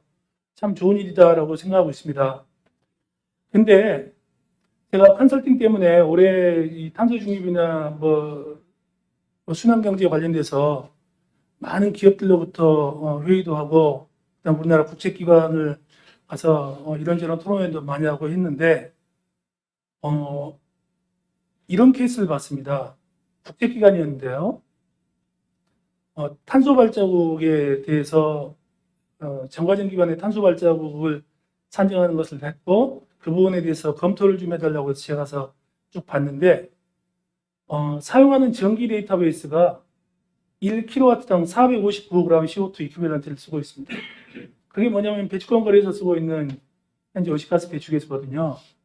그래서 그 부분에 대해서 제가 명확하게 지적을 하고, LCA 기반으로 지금 하고 있는 건데 배출계수를 왜 495를 썼느냐, 459가 아니라 495를 써야 되는 거 아니냐. 더더구나 이게 해외하고 글로벌하고 어떤 호환 작업이나 글로벌하고 비교 분석을 하기 위해서는 우리나라 데이터베이스 말고 지금 해외에서 우리나라 데이터베이스로 쓰고 있는 600 이상의 배출계수가 있는데 그런 배출계수를 안 쓰고 왜 이걸 썼느냐라고 이야기를 했는데 거기서 돌아온 이야기는 지금까지 그렇게 해왔기 때문에 이게 베이스라인이라서 이거를 다른 걸로 바꿀 수 없다라는 이야기를 하시는 걸 제가 듣고 아 이거 장벽이구나 싶어서 더 이상 이야기를 하지 않고 넘어갔는데 아 과연 이런 이슈가 왜 나올까? 왜 LCA를 하겠다고 하는 국제기관에서 데이터베이스를 적용하고 있는데 배출권 거리에서 쓰고 있는 배출계수를 떳떳하게 LCA에서 쓰는 배출계수로 사용하고 있는가? 왜 그럴까? 그 문제가 무엇일까? 라고 생각을 해봤습니다. 제가 볼 때는 우리나라 국가 LCA 데이터베이스의 공신력 때문이라고 생각하고 있습니다. 제 생각은 그렇습니다. 그래서 그 부분에 대해서 한번 제가 오늘 발제하기 위해서 어제 한번 쭉 봤는데 환경산업기술원 환경성적표시 제도가 운영이 되고 있는 환경기술 및 환경산업지원법하고요. 그 다음에 산업부의 환경친화적 산업구조로 전환 촉진하는 법률 이 두 개의 법에서 LCI 데이터베이스가 어떻게 언급이 되고 있는가에 대해서 한번 쭉 찾아봤습니다. 뭔가 언급은 되어 있죠. 언급은 되어 있는데 뭐냐면은 지원 근거로는 되어 있는데 무엇 등을 지원할 수 있다 할 때 그 등 안에가 포함되어 있습니다. LCI 데이터베이스란 말은 법상에는 전혀 없는 이야기고요. 무엇 등을 지원한다 할 때 그 등 안에서 주관적으로 판단할 수 있을 정도의 근거밖에 현재 없는 상태인 것 같습니다. 제가 볼 때 그 부분이 상당히 크다고 보고요. 더더구나 지금 앞으로 탄소 중립에서 우리 저 회장님도 말씀하셨지만 스컵3 배출계수의 중요성이 갈수록 더해지고 있는 상태에서 LCI 데이터베이스의 권위를 지금보다 훨씬 더 높여야 되지 않을까. 그렇게 하기 위해서는 법에서 지금 현재 등에 포함되어 있는 것을 구체적으로 어떤 명시를 해서 LCI 데이터베이스 관리라든지 개발이라든지 검증이라든지 이 모든 것들이 법적인 절차에 의해서 명확하게 관리가 되고 거기에 뭐 우리 학회가 좀 더 들어갈 수 있다 그러면 더 좋을 것 같고요. 이렇게 해서 LCI 데이터베이스의 신뢰도를 좀 더 높여놓는다 그러면 그게 제가 볼 때는 우리나라 탄소중립위원회에서 지금 현재 스컵3 쪽의 전문가가 전혀 없습니다. 아시다시피 그것도 아마 다 연계가 돼 있다고 보는데요. 아마 그런 식으로 우리 스컵3를 포함한 우리 정과정 평가에 대한 권위를 우리가 이렇게 만들어 가야 되지 않을까. 그래서 그런 부분들에 대해서 환경산업기술원을 포함한 관련된 기관들에 한번 제안을 먼저 한번 드려보고요. 두 번째입니다. 요즘에 보면 대기업들은 저 관련된 전문 인력들을 최근에 뭐 보니까 많이 뽑고 있더라고요. 많이 뽑고 있어서 대기업들은 뭐 나름대로 준비를 잘 하고 있다는 생각은 들고 뭐 충분히 그렇게 할 거라고 믿어 의심치 않는데 중소기업들이 문제입니다. 아까 회장님도 말씀하셨지만 지금 전 세계적으로 이 탄소 중립과 관련된 이 제품 규제가 갈수록 강화되기 시작하면서 우리나라 수출 기업들이 해외로부터 LCA 정보 요구를 되게 강하게 받고 있습니다. 그래서 그런 중소기업들로부터 LCA가 뭐냐라는 말부터 LCA를 어떻게 해? 누가 도와줄 수 있냐? 뭐 이런 여러 가지 것들이 지금 많이 이슈화가 되고 있는데 정작 우리나라 중소기업들은 만약 이게 요입동하고 스타트가 되면은 할 수 있는 기업들이 거의 없습니다. 그러면 다 컨설팅 업체를 찾거나 뭐 이렇게 해야 되는데 국내 컨설팅 업체도 한계가 있고요. 지금 제가 볼 때는 수요에 비해서 공급이 딸리고 있는 그런 상태인 것은 틀림없는 사실인데 그럼 이 부분을 어떻게 해결하는 게 좋을까? 그런 생각을 해봤는데요. 우리나라에서 2005년부터 2015년도 정도 약 10년 정도 동안에 뭐가 있었냐면 서플라이 체인 인바이런먼트 매니지먼트와 관련된 SCM 프로그램이 산업부하고 환경부에서 정부의 지원을 있었고요. 또 탄소 파트너십 과제에 의해서 대기업이 중심으로 한 협력사에 대한 어떤 CO2 정보를 도와주는 그런 프로그램이 여러 번 있었는데 그게 제가 알기에 2015년 이후로 중단이 된 걸로 알고 있습니다. 과거 10년 동안 15년까지 과거 2005년 정도부터 2015년도 정도까지 날짜는 정확하게 맞지 않을 수 있는데요. 하여튼 그 기간에 그 과제를 해서 상당히 많은 도움을 받은 기업도 있었지만 상대적으로 그때는 제가 볼 때는 조금 시기적으로 빠르지 않았을까라는 생각이 들고 하지만 그런 게 있었기 때문에 지금 우리가 있다라는 생각도 있어서 의미는 있다고 보지만 지금 상태에서 그 과제가 진짜 제가 볼 때는 의미가 있을 것 같다라는 생각을 합니다. 만약에 한다 그러면은. 그래서 지금 정말 중소기업들의 수요가 상당히 많이 필요하다고 느끼고 있는 상태에서 우리 LG전자에서도 발표하셨기 때문에 LG전자의 ESG 차원에서 아니면 우리나라 많은 대기업들이 ESG를 하고 있기 때문에 그런 ESG 차원에서 자기의 어떤 그 협력사들과의 상생 협력 차원에서 어떤 그런 파트너십 어떤 프로그램과 연계시킨 이런 것을 같이 한번 해보면 어떻겠는가. 또 거기에다가 대기업들이 할 수 있게끔 정부에서 도와줘서 그 사업이 우리나라 모든 업계의 대기업과 중소기업들의 상생 모델로 같이 만들어지면 어떻겠는가 하는 생각을 해봅니다. 이상입니다. 예, 수고하셨습니다. 시간만 주셔서 감사드립니다. 우리 김익 대표님은 크게 두 가지를 이제 제안한 것 같아요. 예, 환경부 쪽의 요청사항, 환경산업기술은 LCA DB 구축 방법은 사실은 이거는 그 KNCPC 주관으로 한 2004년에 이제 국가 방법론을 만들어서 거기에 근거해서 이제 했습니다만은 여전히 이제 아까 지적한 대로 이제 배출 개수 문제점 결국은 글로벌 스탠다드에 좀 못 미치는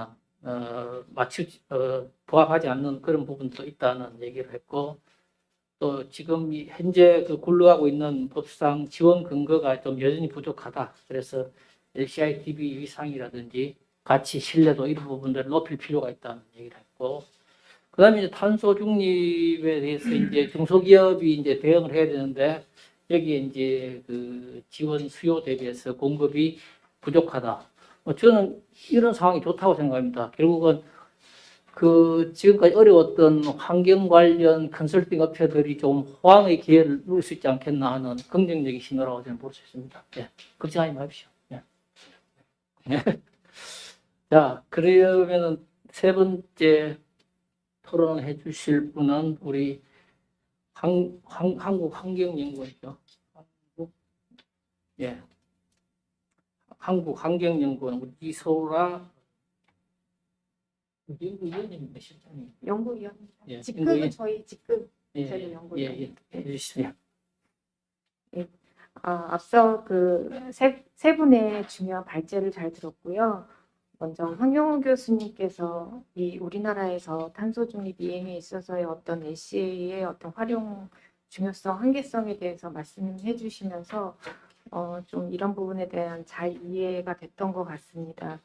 그리고 권상숙 실장님께서 이제 환경 성적 표지 제도하고 LCI 구축 작성 지침 이런 말씀을 해주시면서 제가 이제 느끼기에 저희도 지금 현재 환경 표지 제도 관련된 연구 용역을 하고 있는데 특히 이 지금 담당하시는 성적 표지 쪽에서의 어떤 여러 가지 과제로 아마 어깨가 좀 많이 무거우실 것 같다는 생각이 들었고요.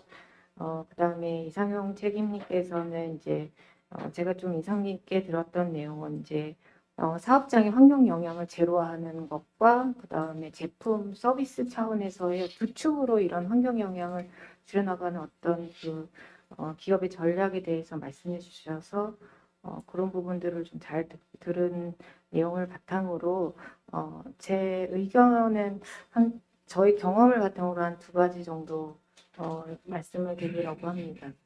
이제 현재 아마 잘 아시다시피 우리나라에서 전 세계 134개국에서 탄소 중립을 선언한 그 나라 중에 하나의 대열에 드디어 들어갔고 그 다음에 이제 환경부에서는 좀 자신감 있게 말씀하고 계신 게 이 탄소 중립 녹색성장법 그러니까 이 법제화를 한 나라가 전 세계 14번째 우리나라가 14번째 나라에 들어갔다라는 부분을 많이 강조하고 있습니다. 그래서 이제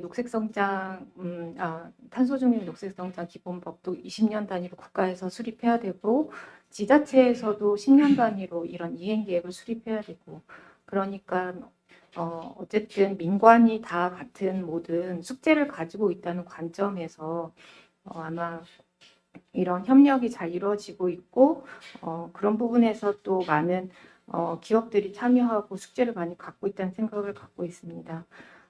탄소 중립 계획에서 전환 부분에서도 뭐 많은 얘기가 나오고 있는데 그러니까 기존에 이제 뭐 에너지 발전 쪽에 대한 전환이 당연한 중요한 숙제이기도 하지만 제 경험에서 첫 번째 하나 말씀드리고 싶었던 건 제가 작년, 재작년 한 3년에 걸쳐서 그 한국 지역 난방공사의 CCUS 탄소 포집 저장 이용 기술에 관련된 LCA를 분석을 하였습니다. 그래가지고 되게 많이 어려웠어요. 아시겠지만 현재 우리나라 그 국가 LCA에 있는 인벤토리를 가지고 그걸 분석하는데 특히 스콥 3 쪽의 데이터도 많이 이제 주셔서 분석을 하긴 했지만 실제로 LCI 데이터 인벤토리가 과연 우리나라에서 지금 이러한 탄소 중립 혁신 기술을 뒷받침할 수 있는 충분한 준비가 아직 안 되어 있다는 생각이 들어서 앞으로의 어떤 계획을 말씀해 주신 얘기를 들으니까 좀 기대감이 있고 거기서 되게 저희가 이제 탄소 포집 기술을 하면서 분석하면서 이제 좀 착안했던 건 아까 스콥 3 그리고 또 어보이드 임팩트 같은 부분이 되게 중요한데 탄소 포집 기술에서 제일 이제 많이 중점적으로 보는 게 예를 들어서 1톤의 이산화탄소를 제거하는데 발생하는 이산화탄소량이 얼마큼 되느냐에 대한 지수거든요. 그래서 1톤을 제거하는데 1톤이 또 추가적으로 발생된다면 이거는 어떻게 보면은 내 관점에서 보면은 그냥 기술과 예산은 투자가 되지만 실제로 효과가 없는 그런 기술인데 이제 저희가 여러 가지 기술들을 찾아봤을 때 광물탄산화 같은 기술들은 한 0.33 정도의 어떤 그러니까 제거되는 이산화탄소량 대비 이산화탄소 대비 그 발생되는 양 0.3 정도의 비율로 이렇게 분석이 되는데 아마 저희는 아니고 한국 지역 난방공사에서 현재 개발한 기술도 그 정도 수준으로 분석은 됐어요. 근데 아무래도 이런 부분들이 공신력 있고 조금 더 대외적으로 활용할 수 있는 데 있어서는 그 인벤토리 자체에 대한 좀 약간 좀 확실성이 부족했다는 점에서 그런 부분들이 또 이런 탄소 중립에 대한 어떤 명확한 산정에 대한 부분들이 잘 이루어졌으면 좋겠다는 생각을 갖고 있고요. 두 번째는 사업장의 환경 영향 제로와 제품 서비스 쪽이고 또 그 탄소 환경 성적 표시 제도도 말씀하셔서요. 사실 이제 저희 현재 진행하고 있는 환경 표지 제도에서도 친환경 제품이긴 하지만 기존에는 전 과정 단계를 고려한 환경 표지 제품과 서비스에 대한 인증이 이제는 전 과정 평가의 결과를 고려한 형태로 가려고 많이 지금 개선 작업을 하고 있습니다. 그래서 우리나라 이외에 다른 나라에서 일부 전과정 평가 결과를 활용하는 사례들도 있어서 그런 부분들을 지금 많이 이제 사례를 찾고 정리를 하고 있어서 이런 인증 에코라벨링 관련된 부분에 어떤 전과정 평가의 어떤 그런 활용성이 앞으로 되게 중요하고 저희가 또 생각하고 있는 환경표지 같은 경우 환경표지 인증 기업에 대해서는 뭐 ESG 과점을 주는 방향 등 기업에 또 되돌려주는 그런 부분들이 있거든요. 그래서 그런 것들이 같이 맞물려서 돌아가는 상황이라고 말씀을 드리고 싶습니다. 수고하셨습니다. 감사합니다. 예, 이수라 연구위원님은 그 탄소 중립 계획에서 전환 부분에 대한 얘기를 하시면서 우리나라의 그 여전히 그 일시에 하는 데서 인벤토리의 신뢰성 부분 그런 부분들을 좀 지적해 주셨고 또 권 실장님 아까 전에 발표하셨습니다만 에코 레이블링 관련된 인정 활용도도 앞으로 계속 증가할 것으로 예상이 된다는 이런 포인트를 주장하신 것 같습니다. 예, 그러면은 이제 마지막으로 한국생산기술연구원 백춘열 박사께서 토론해 주실 텐데 아마 산업부 관점 얘기가 되겠죠? 예. 예, 예. 안녕하세요. 소개받은 한국생산기술연구원 백춘열입니다. 먼저 이 귀한 자리 추천해 주셔서 너무 감사드리고요. 제가 사실 이 학회에서 추천을 받았을 때 제가 LCA 전공을 하다 보니까 학술적인 내용을 가서 말씀드리면 좋겠다라고 되게 기뻤는데 제가 하는 업무가 산업부를 지원하는 업무를 하다 보니까 또 정책적인 내용을 말씀드릴 수밖에 없는 상황이 좀 안타까울 뿐인데요. 지금 이제 제가 느낌이 약간 저는 혼나는 느낌을 지금 계속 받고 있었습니다. 이 산업계를 지원을 해야 된다. 정책이 느리게 움직이고 있다. 여러 가지 의견을 많이 주시고 제가 특히 DB를 전공을 했기 때문에 DB의 신뢰성의 문제를 너무나도 잘 알고 있고 그 부분의 개선점에 대해서 언급이 되시는 부분이 좀 가슴이 좀 아프면서 앞으로 우리가 해야 될 일이 굉장히 많이 있는 부분이 특히 이 학회는 아무래도 LCA를 주로 다루고 있다 보니 몇 가지 좀 현재 진행되는 정보를 드리겠습니다. 저는 정책을 분석을 하는 업무를 주로 하고 있고요. 최근에 그리고 또 ISO TC 207 지금 저희가 논의하고 있는 그런 표준들을 다루고 있는 TC를 담당을 하고 있습니다. 그래서 국내뿐만 아니라 국내는 이제 어떤 그 팔로우 입장이긴 하나 EU에서는 이제 LCA라는 그 도구를 굉장히 다른 정책에서 사용을 하고 있습니다.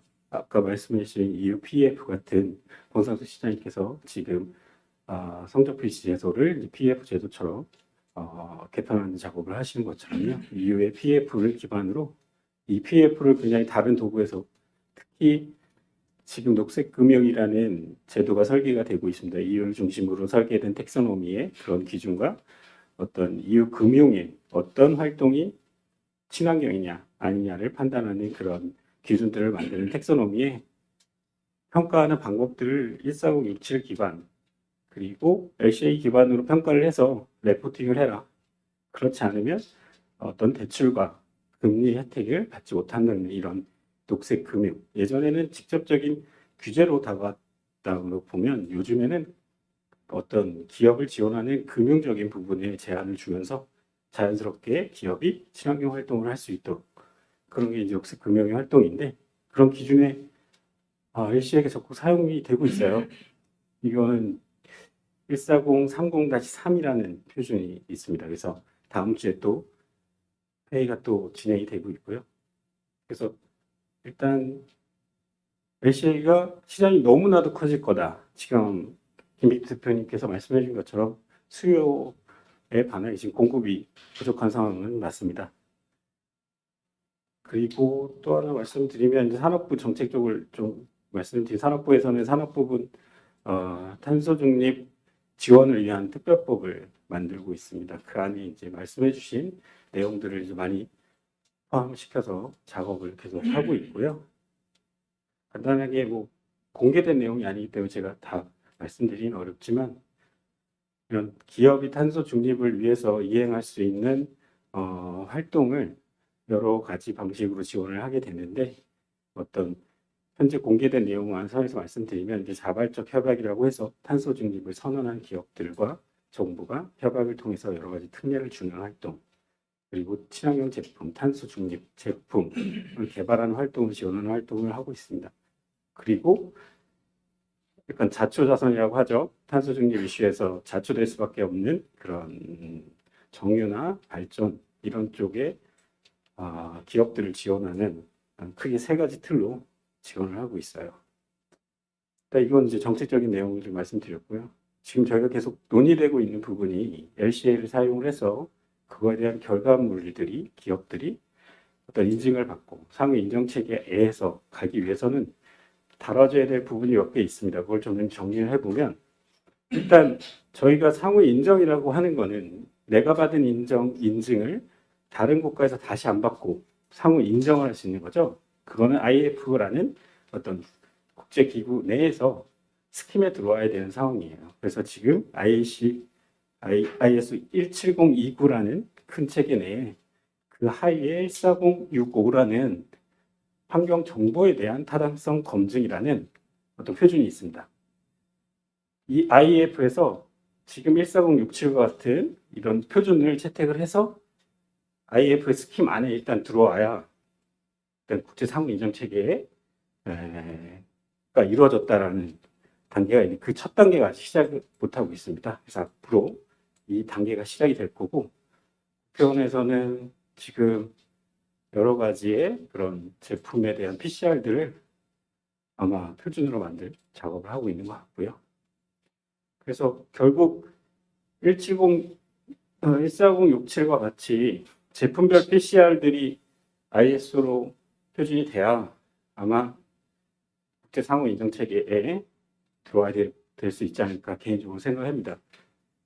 이게 LCA라는 것이 누가 하냐, 어떤 DB를 쓰냐에 따라 결과물이 달라지기 때문에 한정된 결과물을 상호 인정한다는 것은 굉장히 쉬운 길은 아닙니다. 이제 다 아시겠지만 그런 것임에도 불구하고 이 탄소 중립 시대에서 저희가 한정된 결과를 상호 인정할 수 있도록 데이터베이스를 계속 개정을 하고 있고 PCR들을 만드는 활동이 제일 중요하다고 저는 개인적으로 생각을 저도 하고 있고요.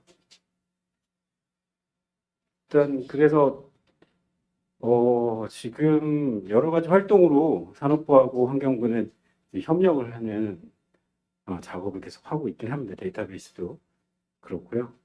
근데 이제 일단 뭐 부처를 대변하기는 어렵지만 개인적인 느낌은 사실 협력하기 어려운 부분들이 있다. 이 탄소중립 이슈가 굉장히 뭐랄까 핫한 이슈다 보니 서로 이제 양보해야 될 부분도 있고 다퉈야 될 부분도 있는데 이게 조율이 어려운 부분도 좀 있더라고요. 그래서 지금 이만큼 산업계와 학계가 관심을 가져주시는 시점에선 어느 정도 협의를 하시면서 가야 돼. 사실 산업부가 갖고 있는 큰 정책과 어떤 도구는 많지 않아요. 저희는 계속 기업을 지원하는 사업들 주로 만들었고 지금 최근에 만든 사업들은 그런 융자 사업이나 어떤 산소 중립을 실행하는 어떤 선도 플랜트를만 지원하는 사업 그리고 그런 자초된 자산들 그런 다배출인데 어쩔 수 없이 석유화학의 베이스가 있는 기업들을 지원하는 그런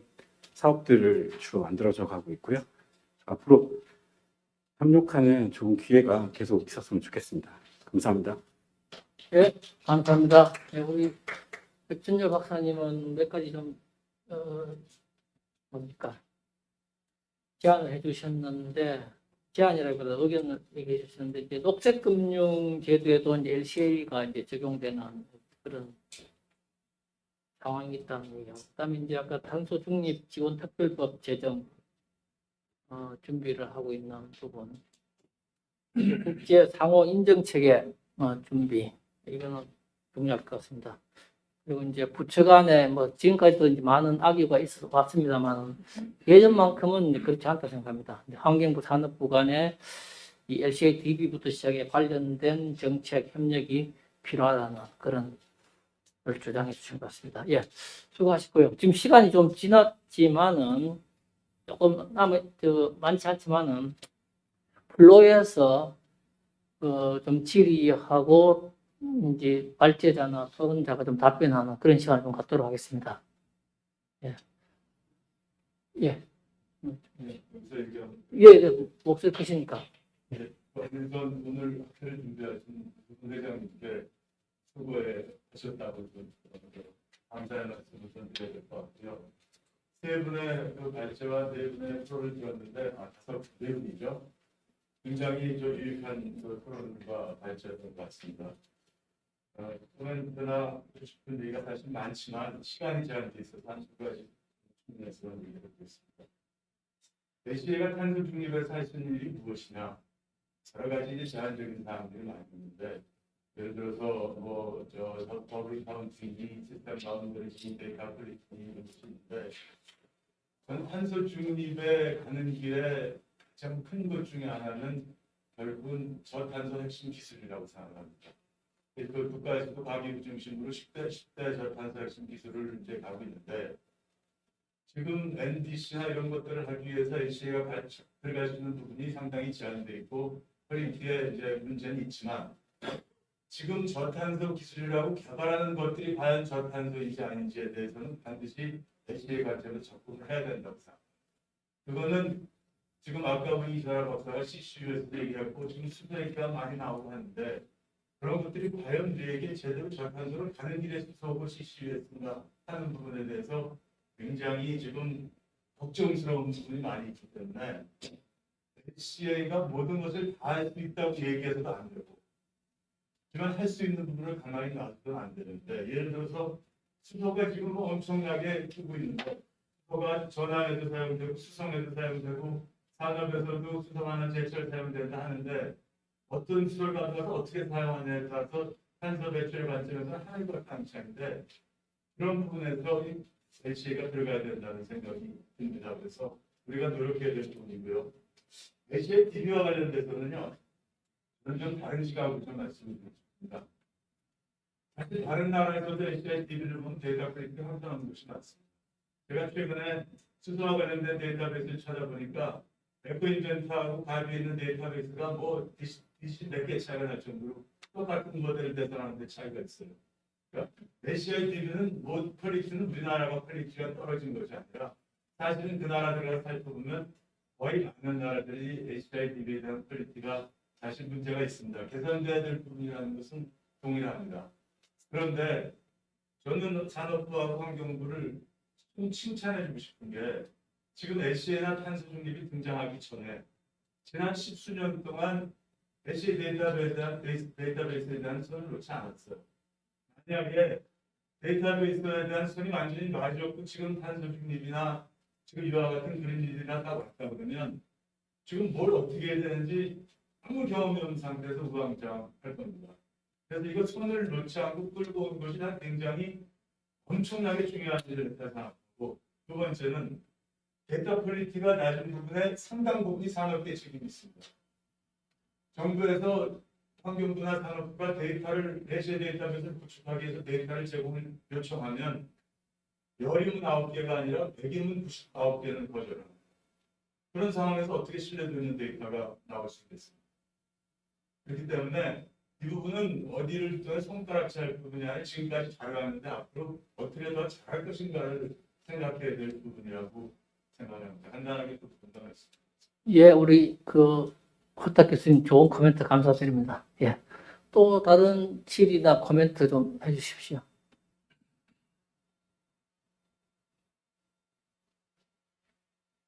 예. 우리 이강원 이사님입니까? 예, 예.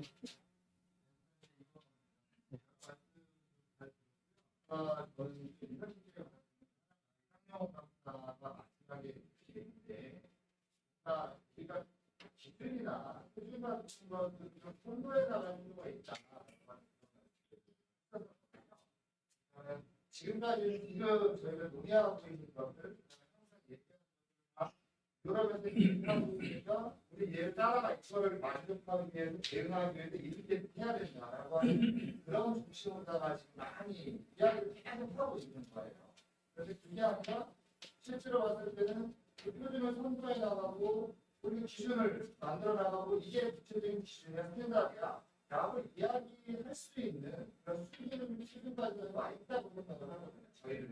저희들이 그래서 그런 부분 쪽에 이제 뭐 표준과 관련돼 가지고 이제 산업부에서는 담당하는 게 있고 환경을 담당하는 것도 있지만 어쨌든 간에 구체적인 표준을 선도해 나갈 수 있는 그런 역량들을 좀 키워야 된다. 그리고 그게 가봐야 된다라고 하는 그런 말씀드리고, 인상계 같은 것 중에 하나 이제 그 수소 기술과 관련된 유럽에서 FCA 주에서 이제 주관을 하고 있는데, 거기서 지금 하고 있는 프로젝트가 라이프 사이클 서스테이너블 어세스먼트에 대한 방법론을 개발을 하고 있어요. 그건 IAEA에서 이제 발의를 했고, 지금 거기서 유럽에서 만들기 시작한 건데, 걔네의 목표는 그거거든요. 일단 만들고 체크를 만들겠다는 거예요. 체크를 하겠다는 거죠. 그럼 결국 체크이 되려면 저희는 수소 기술과 관련된 서스테이너블리티 어세스먼트와 관련된 거는 부분이 따라갈 수밖에 없지 않습니까? 어째 국제적인 어떤 비밀은 없으니까. 그런 측면을 봤을 때 좀 우리가 그러한 논의들이 좀 필요하다라고 하는 걸 첫 번째로 말씀드리고 싶고, 두 번째는 방법론 문제예요. 저희가 방법론에 대한 연구가 많이 안 이루어진 게 사실이에요. 지금까지 약간 실용적인 측면에서 많이 해왔는데 제가 좀 개인적입니다. 유럽에서 이렇게 만들어서 16개 영양검수 뭐 해가지고 뭐 추측 나오고 있는데, 그걸 과연 이해하고 그것에 대해서 영향평가를 할 수 있고 그것에 맞춰서 우리가 인벤토리를 구축할 수 있는 그런 역량을 갖추고 있느냐, 그것이 어떤 가이드라인이 만들어져야 되냐, 이런 측면에서 좀 패션 의문이 있거든요.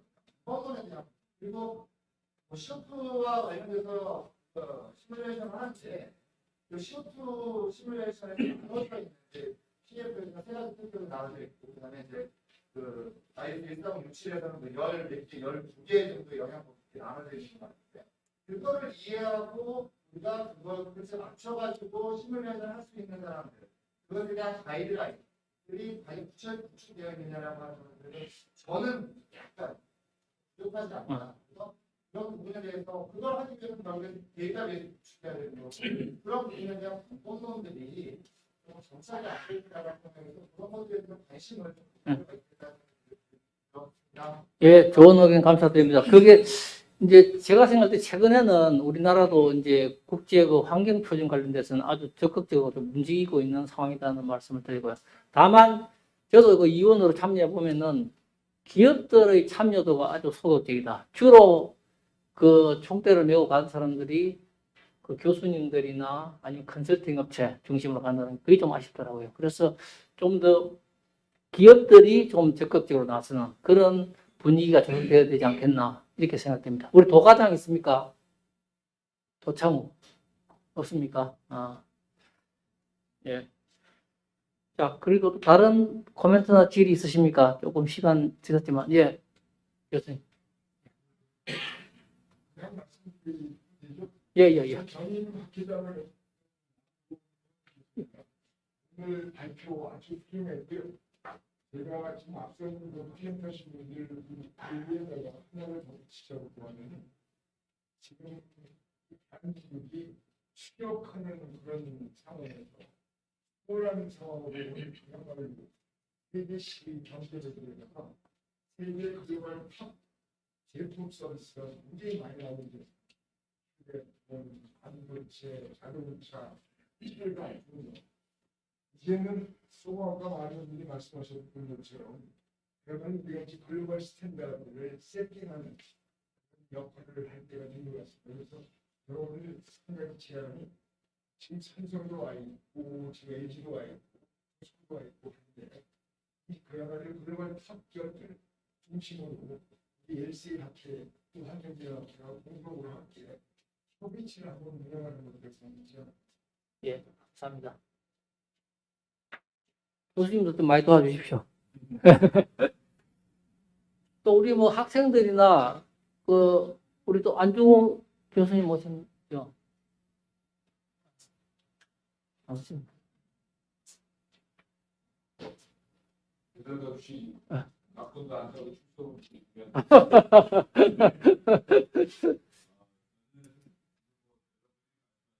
글로벌 스탠다드에 대한 스탠다드이란 거에 대한 리더가 되자라고 하는 거에 조금 더 흔들림이라고 얘기했는데 과연 이방에 있는 분들이 우리나라가 선진국 있고 인류다라고 하는 마인드가 있는지에 대해서 조금 말씀을 드리고 싶어요.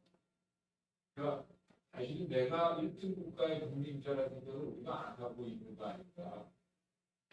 그래서 각종 그 지금 애들이 분야이 아니라 이런 분야에서 이제 세계가 우리를 바라볼 때 절대 저들이 팔로워가 아닙니다.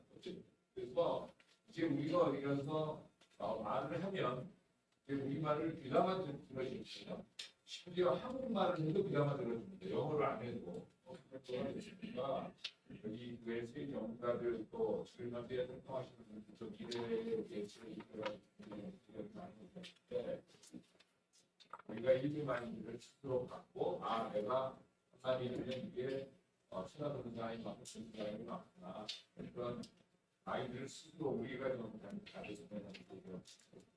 예, 예, 감사합니다. 예. 예, 예, 예, 감사합니다. 또 우리 업계에서 오신 분들 또 추가 의견 있으십니까? 우리 그 삼성의 허영채 박사님 한 말씀 하시죠. 삼성 오늘 삼성은 발표 안 했잖아. 그건 영업입니다. 소장님 그 말씀 없었는데 약간 오늘 그 말씀 많이 해주면서 한 가지 느꼈던 거는 또 대외적으로 그런 거하게 그 사업을 하는 기업의 입장이다 보니까 국가별로 들어가는 분양에 대한 정보를 좀 먼저 접하는 기회가 있기도 합니다. 그러면 한 가지 아셨던 거는 그런 정보나 이런 것들에 대한 논의가 국내에서는 잘 안 일어나더라. 이게 이제 기업장이 좀 말씀드렸거든요. 그것은 이제 저희는 고객이나 거래사 또는 이제 공부의 정치 이반자들한테 어떤 그 의견을 받으면 태블릿이 되는데 국내에서는 아직 그런 동향에 대한 논의가 이루어지지 않는 또는 약간 늦는 그런 경우가 있어서 우리 정부나 아니면 학교에서 글로벌한 활동들을 좀 더 확대해나가 치다 보면 또 그렇게 같이 협의하면서 대안을 찾아갈 수 있는 일이 있지 않을까 이런 생각을 해봅니다. 예. 네, 감사합니다. 예, 고맙습니다. 예. 또 뭐 기타 뭐 코멘트 질의하실 분 계십니까? 제가 그러면 우리 건 실장님한테 한 가지만 좀 질의 드릴게요. 지금 그 상호 인정 부분이 아주 좀 중요한 것 같아요. 비용 부분도 그렇고. 그런 부분은 국제적으로 이제 우리 환경 성적 인정을 받으면 해외에도 인정해주고 하는. 오래 전부터 많은 얘기를 해왔고, 옛날 문성식 국장님 계실 때도 보면 많이 얘기했는데, 그걸 하는데 가장 문제점이 뭐라고 생각하시는지, 아까 계획도 있는 것 같은데요. 그런 겁니다. 가장 문제점은 사실 DB의 퀄리티. 10년 동안 이 DB의 퀄리티를 올리고, 그리고 또 많은 산업계에서 많이 지적해 주신 것처럼 이런 PCR에 있어서도 해외하고 그리고 우리가 또 우리의 그 우수 제품들에 있어서는 우리 PCR을 만들어서 해외하고 서로 상호 인정할 수 있는 그런 체계를 갖추는 부분이 중요한 것 같습니다. 그럼 뭐 특별히 좀 반대하는 국가 뭐 이런 데 그룹이 있습니까? 없어요. 그러면 좀 우리나라가 좀 적극적으로 좀 움직이는 것도 좋을 것 같습니다. 예. 또 뭐 추가적으로 코멘트 하실 분 계십니까? 특별히 없는 것 같네요. 예. 그러면 오늘 예. 자, 장시간 수고하셨고요. 그럼 오늘 특별 토론회는 이것으로 마치도록 하겠습니다. 수고하셨습니다. 감사합니다.